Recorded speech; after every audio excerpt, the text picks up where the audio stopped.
आज मी चना मसाला बनवणार आहे। हे बघा, चणे मी बॉईल करायला ठेवलेले आहेत। मसाला मी आता तेल टाकते कढईमध्ये। चना मसाला बनवणार आहे। हे 3-4 माप तेल आहे या मापाने। ते 5 पुरण टाकते। ते मी सर्वात पहिले लसूण टाकणार आहे। याला सोललेलं नाहीये, सिलट्या सगळंच आहे। कांदे घेतले होते, हे 3 कांदे कापून टाकलेले आहे। जास्त बारीक पण नाही आणि जास्त असे मोठे पण नाही आहे, मीडियम साईज कापलेले आहे। याला चांगलं भाजून घेणार आहे आता तेलामध्ये। टाकणार आहे 1 चमचा, हळद टाकते अर्धा चमचा आणि परत एकदा याला चांगलं परतवून घेणार आहे। ते माझे झालेले आहेत। आता मी टोमॅटो टाकते। 2 टोमॅटो आहेत, ते मीडियम साईजचे आहेत, जास्त पातळ नाही कापलेले आहेत। मिरच्या आहेत उभे चिरलेल्या। आता मी मसाले ऍड करणार आहे। बघा, हे चणे घरच्या घरी बनवून बघा, खूप मस्त होतात।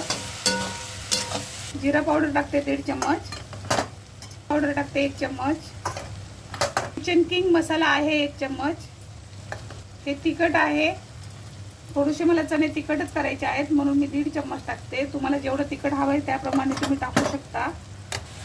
मसाले मी भाजून घेणार आहे आणि मी कमी टाकलेलं आहे। मी चण्यामध्ये मीठ टाकलं होतं बॉईल करताना, त्याच्यामुळे मी मीठ कमी टाकलेलं आहे।